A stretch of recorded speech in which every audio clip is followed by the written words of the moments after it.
Okay guys, we've done a couple things here, and I'll try and remember what I need to go over. It's the next day, so what I'm doing with this build also is I'm going over everything again just because I'm treating it like a new build. So I've taken the elevator servos out, already programmed those, put Loctite and stuff on this, on the control surfaces. What else did I do? I added the bumper for the rear end. The reason I add these to my flash builds is just because when you're sitting, when you have the plane sitting in a vehicle or something, what happens is if that bumper's not there and you forget to put a piece of foam or whatever underneath, it actually pushes on the control horns of the surface. And because these are just a live hinge, I think they're called, where it's a fabric hinge, it can actually push these surfaces up and delaminate them, which is no good. So anyways, that's why I add the bumpers there. It's not so much for takeoff and landing, because if you're at an angle that's super crazy, then you have other problems. But anyways, that's why I put that on there for transport. Doesn't really add any weight or any negativity, and I just roughen up the surface, cut a piece of carbon. I mean, I just pick a piece that I have, a spare piece, and then high solid on, and it's nice and strong. So anyways, the tail's done. Have to clean it up a little bit. What else did we do? We treated all the woodwork with 30-minute epoxy mixed with rubbing alcohol, so that's done. The tail's all ready to go on. I enlarged the holes for the pipes and everything, so that's all set up. Basically, nose door, what I did was I took a piece of I think it's called G10 or whatever, but it's the thin fiberglass material. Now I couldn't use just this for the door, so when I had the epoxy mixed up for treating all the former work, I just laminated these two pieces together. So I spread some on there, stuck a piece of plastic on there, put some weight on there, and it's nice and nice solid piece now. So this is what I'm going to use for the nose door. It's just a piece of balsa, but I'm probably going to get this all cut out and everything, and then I'll put fiberglass on the other side of it as well too, just so it's protected and strong. But that's what I'm going to use for the nose door. I just happened to pull this piece of material out from my toolbox, and I was like, oh crap, I'll use that. So anyways, it's wide enough. It's wider than the current opening, and long enough as well too. So we've got something to work with there as well. So that's what we're doing for that. What else? Receiver I'm using in this plane is the JR RG1131 BPU. This is what came out of the other fuselage. So this is what I've been setting things up with. So I created a new plane for this model, just so we're starting fresh, and worked on the elevator surfaces yesterday. So those are all done. And travel's not adjusted yet, but direction and centering and all that stuff's done. So that's kind of where we're at, guys. The next big thing that we need to accomplish is installing the rudder servo. So getting it out of the other fuselage, installing the rudder servo, because we can't do any of the pipe work until the rudder servo is in. Yeah, so that's what we're doing next, and that's it. All right, guys, the servo has been installed. I see online a lot of guys having problems, stuff out of the way, having some problems locating the servo horn location, and I don't really have a lot of suggestions other than I've done this a bunch of times. But if you come straight off the rudder control horns, basically it makes a straight line. Now it's actually not a straight line with the airframe, so the line's not like this. The servo naturally sits with the same line as the servo or the horns. So if you follow that line straight over, that's going to give you an idea. I mean, I guess you could put a ruler on there. That gives you an idea. Basically what I do is I just take a small drill bit, drill a tiny little hole so I can see, put the servo in without actually fixing it in place, and then you can actually see where the rudder servo horn sits. Then I drill just a couple holes, and then just use a file. It's not super strong material right here. It's just a layer of fiberglass with foam on the inside. So it's actually quite easy to sand that away. I'm gonna probably need to open this up more. So it's not super detailed right now, but it's centered, right? So the other thing is I'm not gonna put the cover on this. Number one, because I don't have a cover because it's on the other old airframe and I destroyed it getting it off. So anyways, that's how it's set up. I needed to go run out, so before I ran out, I installed the plate over top of the servo, so that worked. One little tip for you guys when you're inserting the servo screws is if you get a little setup like this, really nice to get into tight little areas, use a good quality bit, and it really holds to the screws really well. So anyways, that is the setup in there, and now that that's in place, I can put some foil over top of that plate, worry about the servo line, and then we can start getting the exhaust mounted, which is awesome. All right guys, the rear tail section's all mounted and complete. I'll start at the back here. So the wires come through, obviously the tail section there, and then there's a clip that is mounted to the side of the fuselage. That clip has self-adhesive on it, or double-sided tape. I'm going to also put some shoe goop on there so the clip doesn't let go, but that's plenty to keep it away from the exhaust pipe. That's the point of that there. Also, the servo connections, I'm not overly worried about it because the tail, I never have to remove the tail with my the way things are built and set up for me, so it's not a big deal to have the tail removable. But that's the back end. And then looking down the exhaust section here, basically we've got the plate mounted across the rudder servo. We've got the reflective tape installed on there. That's just all sticky tape. And then you can see the other clip holding the wires from the back end coming forward away from the exhaust. So that's it. So the snakeskin's installed on there. We basically have both of the elevator servos in one and the rudder servo in another. And so now that that's all done, we can actually get the exhaust system mounted. So I'm just going to put some shoe goop on those clips, and then once that's done, I'm going to first thing we have to do is slide in the pipe, or the outer pipe, which is this.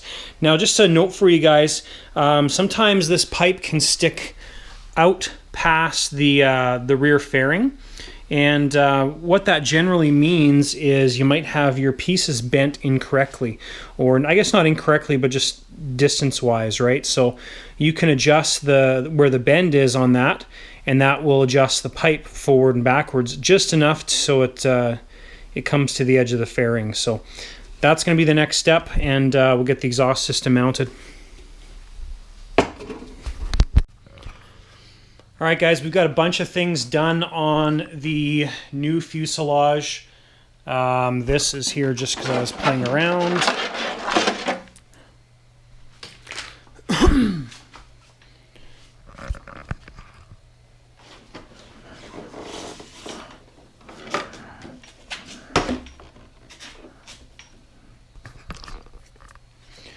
All right, so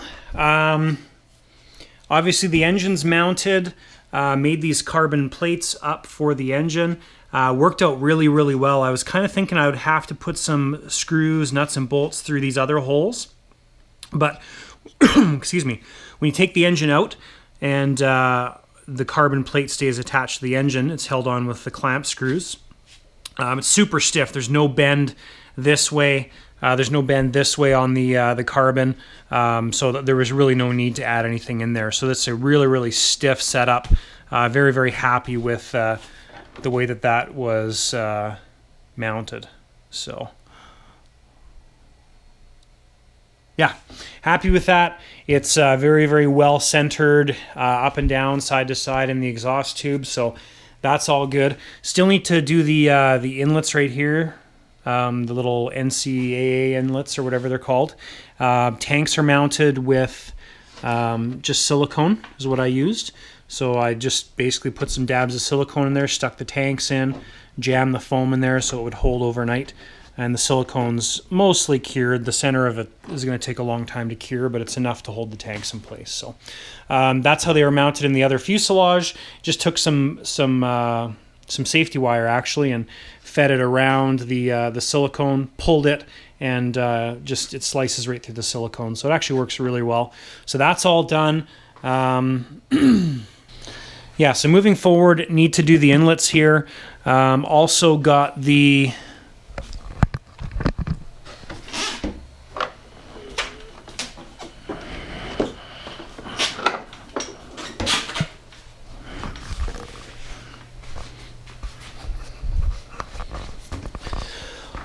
rudder all, the linkage all set up, so that is good. Haven't turned the servo on or anything yet, but that should be all fine. And I know the servo horn was basically centered when I set the servo up, so there'll be a little bit of adjustment there, because when the servo is centered, that's our rudder position.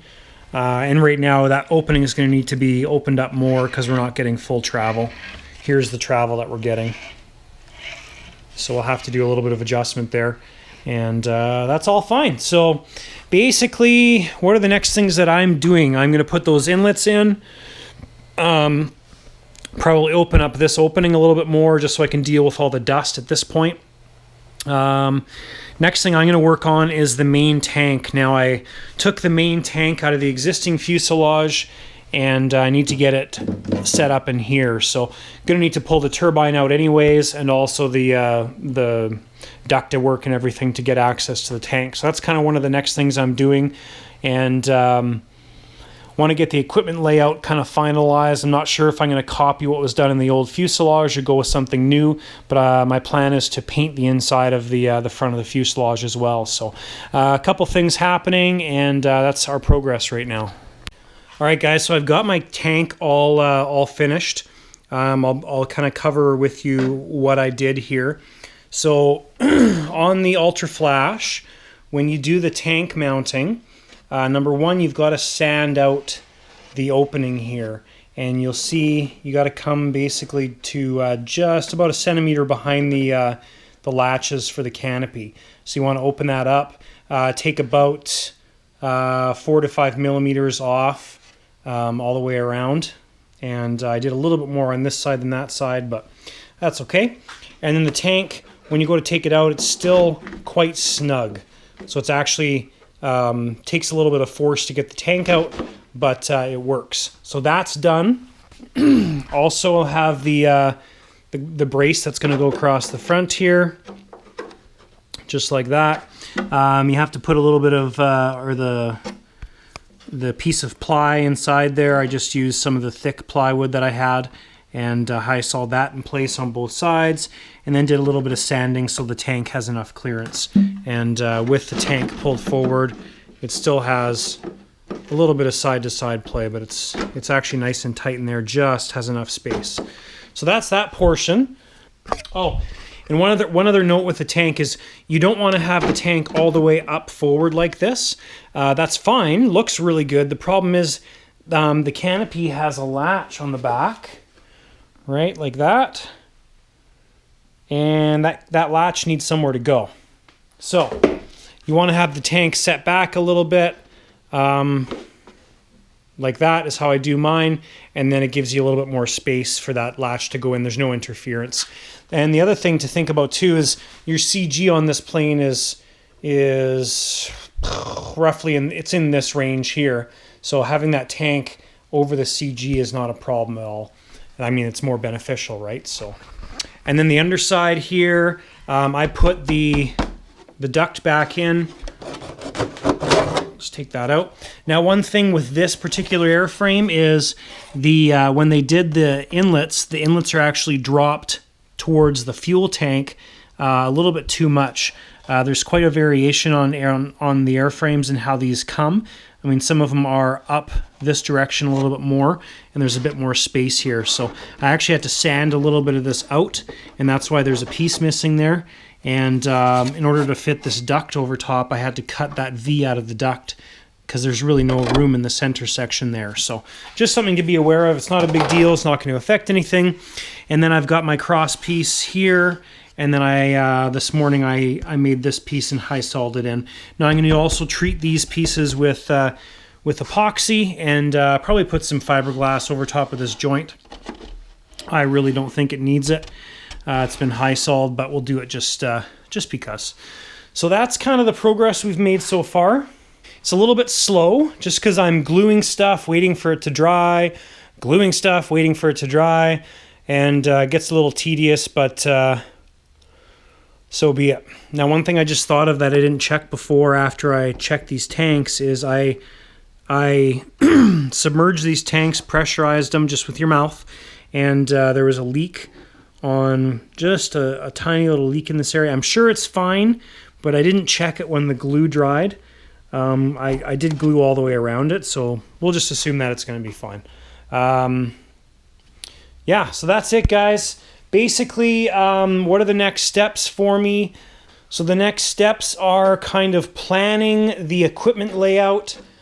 I think I might use the tray that we had on the other airframe, but I'm not 100% sure on that. If I do, that's what it's going to look like. Fuel pumps are underneath. I kind of wanted to make a whole new setup. I've seen some online where there's a plate that covers this front area, which is nice if you're running in wet weather. So my thinking was have a plate that covers this entire area made of this faux carbon, and then have a little bit more full plate here. That was kind of my thoughts, but I'm not quite sure what I'm going to do on that thing so far. I'll have to put some more thought into that. So going forward, I guess, treating this woodwork, and I probably want to get the equipment layout done first before I paint the inside of the airframe. That is what I plan on doing, is painting the inside of the airframe.